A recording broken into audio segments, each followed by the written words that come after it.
Let's cut to the chase, shall we? I've borrowed your time. Something that is, oh, so valuable to some. You have things you need, much more than time. In your case, it's money.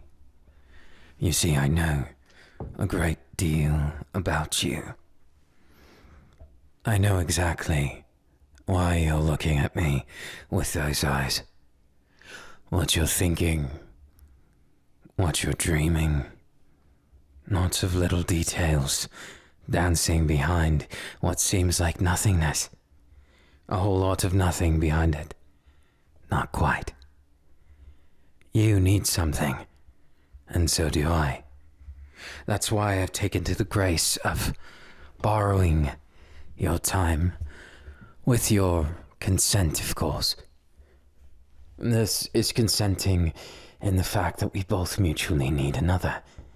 Don't worry about the devil in the details, because that's not what's important right now. You and I, we can make a deal.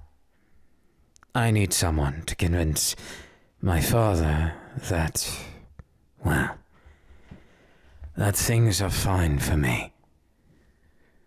He would have me waste my time going from dates to arranged marriages, the entire concept being bollocks to me. But right now, you have been chosen at random from this campus here to be my wonderful little lover. You may not understand it, and you don't really need to. Why would it matter? It's all for smoke and mirrors. Do you not even understand why? Well, perhaps not in a family such as yours, but mine, there are expectations, and a man such as myself, a demon among devils. The devil in the details, for me, is quite different, meticulous, something you probably wouldn't know all that much of. Of course, even then, it doesn't matter, does it? Because you'll accept it for the right price. You are all the same, is what I would normally say. But you're different, aren't you? That glisten in your eye. You were chosen, not quite at random, I take it back. There was something, a reason behind it all. You see, you and I, we've never met.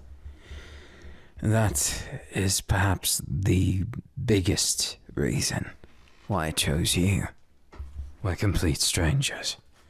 No chance of me breaking your heart with this engagement. And it's something that directly benefits you. It is temporary. You must understand. There is always something that must be done. A tooth that needs pulling. I'm afraid, my dear, that in this case, you're the one to help me out with this. Of course, you can say no. You would have to sign this contract. It is a legally binding one. Well, if you make a mistake, well, if you don't abide by it, there will be dangerous consequences. And by that I mean, someone as financially unstable as you would be in dire straits to make it up to me. That's not a threat. After all, a threat would only have weight if you chose to follow it. I'm merely giving you an offer, one that you can refuse, but you won't. An offer just as benevolent as me. Because in essence, this is a deal. the likes of which you'll never get a second chance. If it sounds like I'm making it an advance, making something of nothing, then you've clearly misunderstood. Also, be careful. Once you sign, there really is no going back, and you're forbidden from ever feeling for me. Do you understand? Of course it's mutual. Romance is a waste of my time. But nevertheless, those around me are concerned. They know I'm married to my work, to my everything. The dotted lines, the checked boxes, and my studies. There's simply no time for +1 at that point. And even then, let's be realistic. Would you really suit me? Do you honestly think so? That's what I thought. Now this pleasant distance, this courtesy, and otherwise, will you sign or not? Right here. There you are. This is your copy. Of course it burns into the air, because this is far more than what you'd normally sign. It's not your average contract, just like I am not your average gentleman. I'm different, as you'll come to know. As you'll come to understand, what we're doing, you and I, isn't quite legal, but I wouldn't say it's proper either. Now, simple. Whenever we see my father, whenever we're in the presence of what would be paparazzi or other things that might get word to him, you're going to be by my side. You'll make time for it. Do you understand? Good. An obedient little puppy might just be the most convenient. I was thinking you were like a stray cat at first. Not because you exhume that clever radiance, but rather because you look quite unique, if not a bit mangy. No, don't get hurt from that. We've only just begun with critical thoughts. Go ahead. Criticize me. Tell me to my face if I look ugly, if I sound empty, or maybe the most famous one is that I'm pretentious, that my words lack meaning behind them, or at least that's what they say at first. But they soon discover, just like those who came before them, there's no such thing as pretense when you prove it and smother it in their face. But even then, I'm not avidly trying to make you my enemy or anything so dramatic. You're helping me out. It'd be nice if we could get along to a certain extent. The only difference is that's a conflict of interest. So if I seem particularly prickly, that's the reason why. There's a distance to maintain, an order between us. Something that must be done. Otherwise, I wouldn't want you to catch feelings for me. It would be sad, wouldn't it? It's better this way, for both of us. Wouldn't you agree? No, that won't do. Look me right in my eyes when I'm talking to you. I'd like a yes, sir. Shall I rephrase that? Say it now. Good. That's it, Pouchy. You're doing just fine as my most useful little toy. A pet. That's what you amount to. As much as I'll respect your life circumstances, this contract will provide you the money. So, you might not end up quite so hopeless after all. Money has a way of changing people, and you'll soon find out that it can do something good for you if you put it where it needs to go. Regardless of that filthy green substance, what I see for you is different. Nothing, never mind. For now, it doesn't matter. What matters is that we waste as little time as possible with these formalities. So, do you understand that you don't speak of this unless I tell you to? Good. How obedient. You, who seem so hell-bent on your ends justifying the means. I wonder why those eyes of yours, they glare daggers right through me. Am I really that hard to get along with? I somewhat take offense to that, as I know I'm the perfect man. In more ways than one, darling. You don't know what you're dealing with.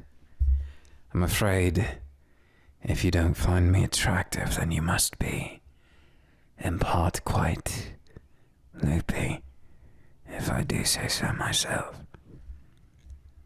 Why? I don't know if that's your spitfire response to my confidence, or if it's your honest feelings, but I most definitely do not come off as a prick.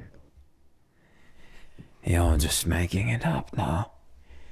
This is a business decision.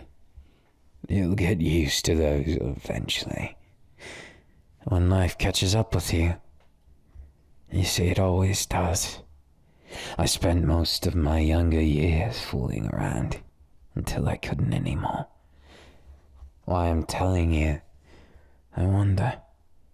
Perhaps it's to pass the time since we're in a sort of limbo yet.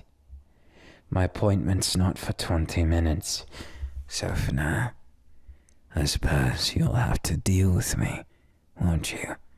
It's good for you to get to know something about me in the first place. If someone asks, and they find out, let alone my father, he'll expect things of you. Those around us, we have to at least look the part, so. You seem less than curious, but I suppose there's no choice.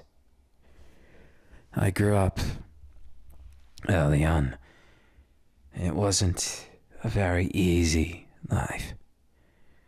I did things by the book for a while, but eventually my rebellion was doing nothing at all. Going about on my own crusade against my family until things took a turn. When you lose something precious because of a mistake you make, you never quite go back. All you need to know is that I learned my lesson, that order over chaos, cleanliness over distraught, professional over proper. And even then, here we are, having to rely on someone who doesn't even know what fashion is. I see. Is that it? Maybe I'm picking on you because your reactions are in some way satisfying. Or maybe it's arbitrary. Maybe I feel nothing when I look at you. It's hard to say. What about you? I suppose you should share something about yourself. We have time to waste, and I should know at least something.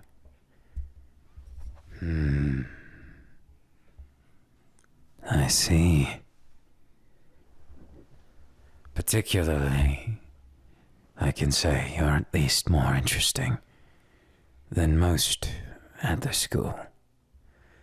What you're saying, not so great of an opinion, but it's still one that's valid to me.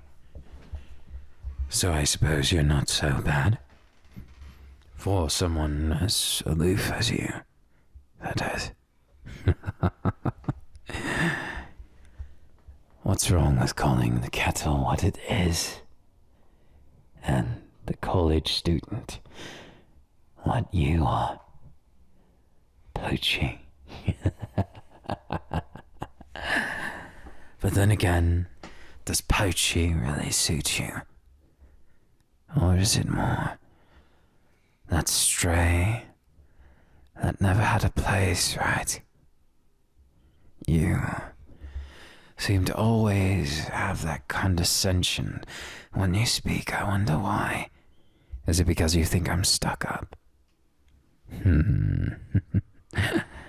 Well, if you do, then I'm afraid you've never met someone of my caliber. Because it's not about what we are born into, what we do, but what we make of it. Believe it or not, at one point, my family was living off the street. It may not seem like it now. That's because my efforts saved us when everything fell through. There was nothing separating us from the smallest little flea on the strays that I saw every day. And even then, it's only because I couldn't stand it, the sneers, the extended family talking. Let's just say I don't like the concept of being in a situation where someone considers me a loser. I like to win, and that carried me this far for good reason. Simply because I put in more effort than anyone else. And I might be talented. You never know. But I don't need talent. I just need follow through. So, what's your excuse? Why do you have that face?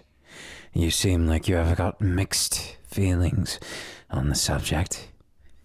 I never commanded you to do that, so you must have another reason. I wasn't saying you haven't put the effort. Perhaps maybe instead it's not even something you could change. No, everyone can change their fate. But even then, what is it that you want? What's your aspiration? What's your desire? That's what makes or breaks someone. Just a little advice. Don't go barking up the wrong trees, and don't make excuses. There is no excuse. You look forward, and you keep moving. Stagnation is the only thing that can eradicate people down to their dreams. So long as you avoid that one, then darling, you ain't got nothing to worry about. Listen, and listen well. I may be the one giving you this opportunity. Just remember what you need to do. That's it. Otherwise, be on your merry way. And just why would you stay? I told you my meeting's now only in, 10 minutes or so?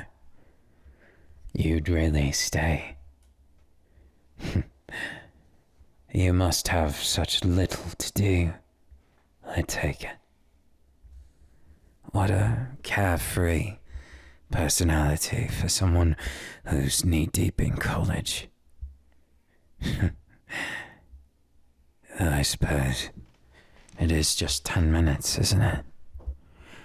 10 minutes to do with whatever we please.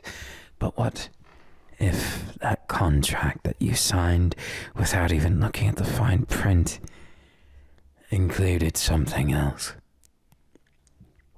What if I'd scammed you?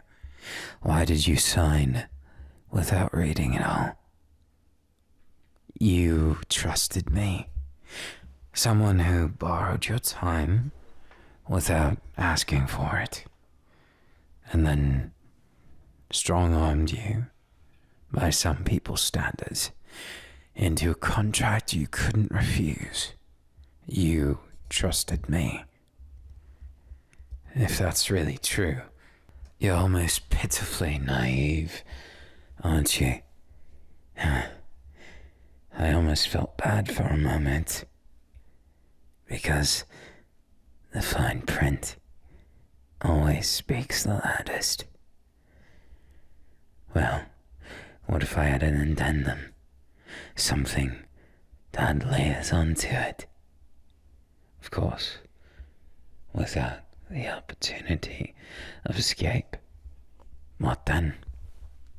Would you still trust me? Now, I don't know where this blind trust and faith is coming from, but you're tempting me. You see, that expression right there, that one of those doughy eyes, that just continuously let me back you into corner after corner. It only makes me wish to tease you more. And as much as I hate to say it, I can't help but have my interest piqued on how far you'll let me push you around. Is money really your motivation? Or were you looking for someone to bully you? Something tells me that it's a little bit of both, isn't it? You just want what exactly you can't have. You remind me of myself a little bit, wanting things that could never happen. And yet even here, why do you look so calm? You know, in this place here, no one would hear you. No matter what happened, if I were to throw you out the window, no one would ever hear about it. And even then, you know these words are empty, don't you? Fascinating. Sorry if my little teasing went too far. I would never hurt you, but the prospect of how much you'd let me get away with, it almost made it seem like you'd let me get away with anything. Even then, you look a little disappointed, which might be more concerning in the long run. Why are you disappointed? Perhaps some aspect of this contract, of these things, of the way I talk to you, the way I treat you, gives some semblance of connection, but in a way where respect isn't there. It's more like you're being toyed with, but those eyes tell me a different story. Why is that? Why is it when I close the distance, when I corner you, Your eyes glisten in a different way. Are you asking for something? If you are, then I'm afraid a stray like you should probably say clearly. Otherwise, I would never consider it. If you're asking for some benefits to the contract, well, I suppose I've discerned what benefits you're looking for. My own benefits may just well align, depending. It all depends how this little 5 minute, maybe more, maybe I'll be late for the meeting. What a strange world to think I would even consider doing that. But I can't resist. Someone so unbearably trusting. I need to know the answer to the question. How far will you trust? And how far can I get away with? Or rather, even more than that. What is it? That strange thing I can't discern. Behind those eyes, you're asking for something. Say it. Say it clearly. Louder. I want to hear you. Say it. I see what it is. It was never about the money. At least not mostly, was it? You just enjoy being backed into the corner in this twisted little facade we have built up in what seems like a small, albeit just a breath of time. You were pushed into this. Just how many K-dramas did you watch to get into this kind of mentality? Though I'll warn you, I'm not quite so soft as you might think I am. Careful, little lost cat, or dog, or whatever you want to be, you little stray. If you bark up the wrong tree, you might get stuck on the branch where you can't get down without my help, where you need me in ways you don't want to, where lust defeats love in some carnal little display beyond what your imagination could possibly come up with. All those fantasies, they mean nothing when reality is right in front of you. So, still, you're here. Why don't you walk out that door then? Go ahead. Why don't I give you a choice? You can either walk out that door in the next 30 seconds, or you can stay for whatever manipulation of the contract I choose to put you through. If you're a glutton for punishment, you wouldn't have said that, and you wouldn't have stayed. Stand still. I don't want you moving at all, and close those eyes. Yes, this is where it gets interesting. Now that we've established just a few ground rules, why don't we break them? Truth be told, as much as I'm a very particular man, I have this very simple urge to see what makes you tick. And the more closer I get, the more of your scent I smell. Caught somewhere between excitement and fear, isn't it? The more I understand that, the more appealing you seem, the more this goes from a pastime into an interest.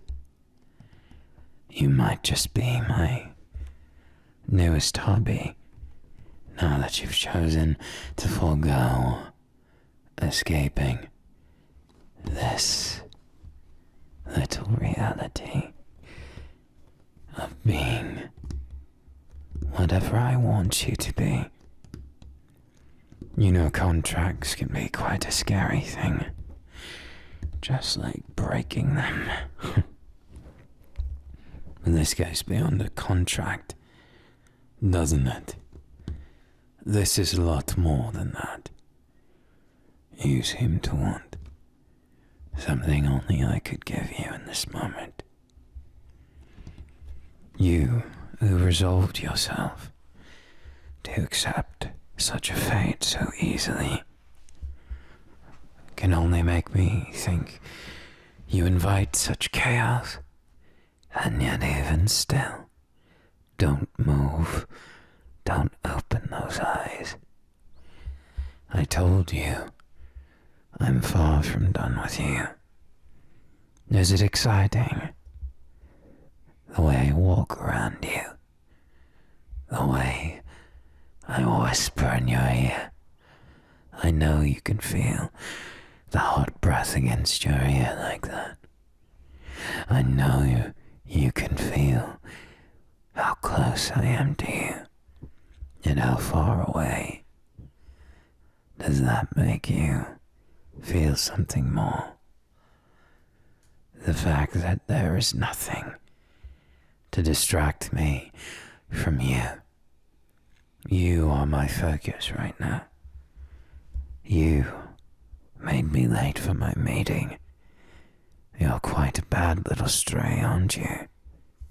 I can hardly believe it. But right now, you've made a fool of me. So it's only fair that I get my revenge in whatever way I see fit. Don't you think? Yes or no?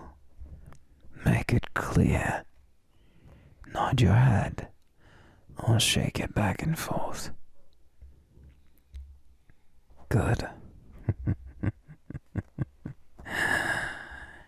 Your intention has become crystal clear.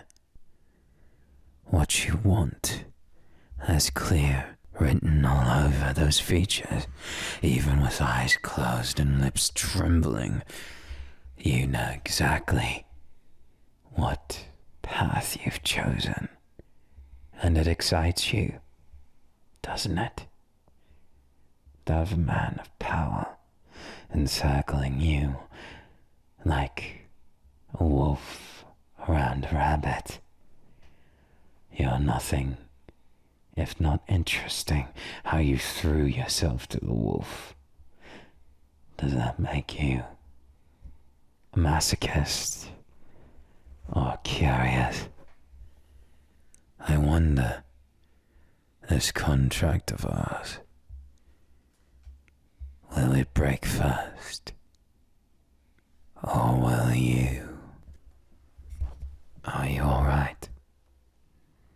This contract does not require you to do anything as drastic as discussed. In truth, I was mostly toying with you, which you seem to enjoy on many levels. Personally, other than the obvious requirement, the rest of it is more of a guilty pleasure, something I'm doing out of my own hobbies. You fit right into those hobbies, so if you so desire, those hobbies might just interest you, depending on how you enjoyed our time today. Of course, this isn't a contract, It's more like a promise, isn't it? Then promise you won't go anywhere. Promise you'll wait till after my meeting. Because I'm curious a bit more, and I think we have to recite our lines a bit more before we'll be able to fool my father. Safe to say, we have unfinished business, don't we? Unfinished business indeed.